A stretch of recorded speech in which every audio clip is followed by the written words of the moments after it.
Une balle de pistolet peut-elle brûler? Eh bien, il paraît que la 9 mm est extrêmement chaude après avoir été tirée. Alors aujourd'hui, nous allons tester cette théorie. Et pour découvrir à quel point la 9 mm est aussi chaude après avoir été tirée, nous avons le Nokix Lumi 35R. Ceci est une caméra thermique, donc elle va capter la signature thermique de notre balle de 9 mm dans deux situations différentes. La première sera sur cette cible détection automatique qui, soi-disant, change de couleur lorsqu'elle a été touchée, parce qu'elle absorbe la chaleur. Notre Nokix Lumi 35R va nous le confirmer. Mec, regarde cette lentille. Elle brille tellement. C'est fou.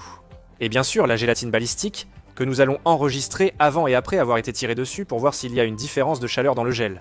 Pour le pistolet, nous avons le Gearson Witness 6, car il possède toutes les améliorations possibles sur un 2011. Et nous allons tirer 3 balles dans cette cible qui change de couleur.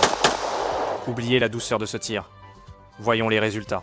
Maintenant, si nous utilisons le Nokix pour regarder la cible, vous pouvez voir que nous avons touché 2 fois à gauche et 1 fois en plein centre. Absolument.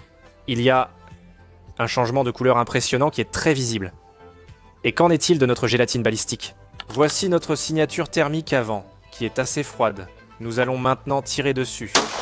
Vous voyez les deux impacts qui transmettent beaucoup d'énergie à la surface, mais dans la gélatine balistique, on ne remarque presque rien. Pour vérifier, je veux obtenir un tir rasant le long du bord de la gélatine balistique. Et c'est clair comme de l'eau de roche, vous pouvez voir cette bande de chaleur, ce qui signifie simplement qu'il y a en fait de la chaleur dans tout le bloc, mais que le bloc masque simplement cette signature thermique à notre caméra. Bien que transparent à l'œil nu, le matériau bloque la signature thermique, d'où la nécessité de ces tirs rasants. Donc oui, ces balles réchauffent le matériau, mais est-ce qu'elles brûlent? Eh bien, je peux dire après avoir touché ce matériau qu'il est 5, 10, 20 degrés plus chaud qu'il ne l'était lorsqu'il était posé tout seul. C'est assez chaud pour être vu par une caméra thermique, mais pas pour te brûler. Découvrez le Nokix Lumi L35R. Si vous prenez une balle de 9 mm, la brûlure n'est pas votre souci. Abonnez-vous pour en savoir plus.